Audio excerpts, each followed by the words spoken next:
दिनै जोंनि गोदानै जिथुनाखि बिटिसिनि बायजोआव गोदानै जोंनो जोनोम होनाय आफाद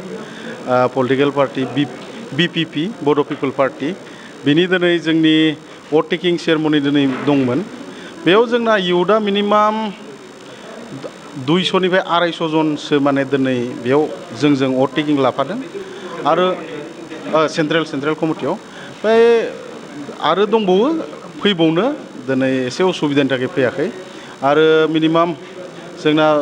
22टानिफ्राय 24टा जिल्ला जानोबो हागौ बेनि गासैबो दिनै इउथनि लाइमोनफोरा जोंजों माने फैगोन।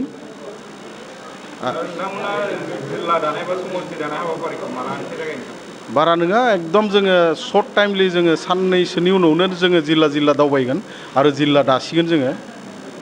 बेनो आरो रायजो राजानिफ्रायथ' फुल सापर्ट मोनगोन जोङो मानोना दिनैसिम बिटिसिनि बायजोआव जोंनि लकेल बर' माने राजनिति हान्जा ओंखाराखै बेनिखायनो दिनै जोंखौ जोंनि बर' माहारिया अनसायगोन आरो सापर्ट खालामगोन होननानै आं सानो आरो दिनै बड' पिपल्स पार्टी बिपिपिनि बिटिसिनि बायजोआव दानाय जा पलिटिकेल पार्टी बे पार्टीनि दिनै भट टेकिं सेरेमनि दंमोन आरो लोगोसे वमेन विंस आरो इउथ विंसनो जा चार्ज होनायनि बिबान दंमोन बेखौबो जोङो खालामबाय। जा जों नुदों दिनैनि हाबाफारिया खोब मोजाङै जाना थांदों जे गाजा गोमजायै जानानै थांदों। दा मर देन 250 बे सोद्रोमाफ्रा फैनानै नैबे हाबाफारियाव बाहागो लाफैदों। जों जोबोद मोजां मोनदों जे बिटिसिनि बायजोआव जा बर' कसारि वेलफेयार अट'नमास काउन्सिल बिसायख'थिखौ नोजोर लाखिनानै जा बर' पिपल्स पार्टी दाबाय बे पार्टियाव गोबां सुबुङा जोंजों जइन जागोन आरो ज' गोरोबनानै जोंजों खामानि मावनो थाखाय सुबुंफ्रा गुबुन सुबुंफ्राबो बा गुबुन जोंनि गेजेराव समाजारि सुबुंफ्राबो जोंजों बाहागो लानानै आवगायलांनाय बे बाथ्राखौ जोङो खौरां मोनदों। जोङो जोबोद गोजोननाय थागोन। जोङो खावलायबावगोन जे फैगौ बर' कसारि वेलफेयार अट'नमास काउन्सिल बिसायख'थिखौ नोजोर होनानै जा जोङो बर' पिपल्स पार्टी बिटिसिनि बायजोआव दाबाय बे पार्टियाव आरोबाव आङो साफ्रोमबो जोंनो सुबुंफोरखौ सोरबा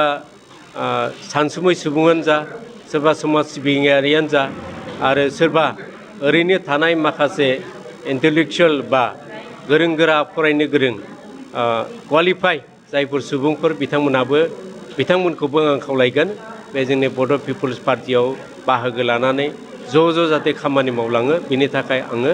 बिटिसिनि बायजोनि गासैबो बर' रायजो राजा आइ आफा बिथांमोननिसिम आङो खावलायनाय थाबाय।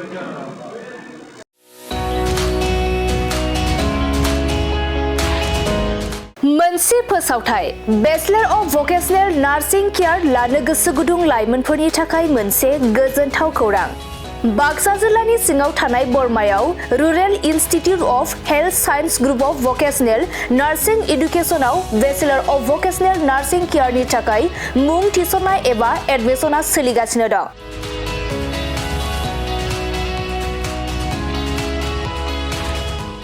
बे बेचलर अफ भकेशनेल नार्सिं केयाराव मुं थिसननो थाखाय फरायसाया जायखिजाया स्ट्रिमनिफ्राय एचएस आनजादखौ उथ्रिनाय जानांगोन। लोगोसे बे बेचलर अफ भकेशनेल नार्सिं केयारनि सार्टिफिकेटनि भेलुआ डिग्री लेभेलनि समान आरो बे डिग्रीखौ Scope Global Skill University Bhopal मध्य प्रदेशनिफ्राय होनाय जागोन। गुबैयै भकेशनेल नार्सिंनि सायाव बे bachelor of vocational nursing care कचिंखौ होनाय जायो आरो बे कचिंआ जोबखांनायनि उनाव नोंथाङा सरखारि साख्रि, कर्परेट साख्रि आरो प्राइभेट साख्रि मोननायनिबो सुबिदा दं। बेनि अनगायैबो बे कचिंआ जोबखांनायनि उनाव प्लेसमेन्ट साख्रिनिबो सुबिदाखौ नोंथाङा मोननो हागोन।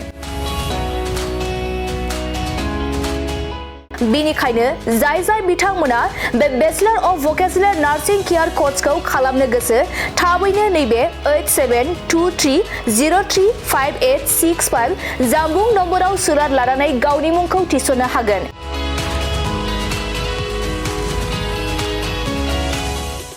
खुलुमबाय आं नोंथांमोननो दिनै बे भिडिअनि गेजेरजों जोबोर मोजां मोनसे खौरां फोसावनो थाखाय लाबोनाय जादों जोंनि बाक्सा जिल्लानि सिङाव थानाय बरमायाव rural institute of health science group of vocational nursing इडुकेशनाव bachelor of vocational in nursing केयारनि एडमिशना सोलिगासिनो दङ आरो बेयाव एडमिशन लानो थाखाय स्टुडेन्टआ जायखिजाया स्ट्रिमनिफ्रायनो 12 पास जानाय जानांगोन आरो बेनि सार्टिफिकेटनि भेलुआ ग्रेजुवेट लेभेल एबा डिग्री लेभेलनि समान आरो बे डिग्रीखौ Scope Global Skill University Bhopal मध्य प्रदेशनिफ्राय होनाय जागोन स्पेसियेलि भकेशनेल नार्सिंनि सायाव बेस खालामनानै बे कर्सखौ होनाय जायो कर्स कमप्लिट जाखांनायनि उनाव गभर्नमेन्ट जब कर्परेट जब आरो प्राइभेट जबजों लोगोसे फार्दार मास्टार डिग्री खालामनो गोसोब्ला खालामनोबो हायो आरो बेयाव कर्स कमप्लिट जाखांनायनि उनाव प्लेसमेन्ट जबनिबो सुबिदा दङ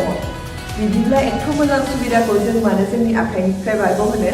जाय बिथांमोना बे कर्सखौ खालामनो गोसो होनाय नाम्बाराव थांनानै थाबैनो कन्टेक्ट खालामदो आरो गावनि सिटखौ बुक खालामनानै गावनि फिउचारखौबो ब्राइट खालामदो थेंक इउ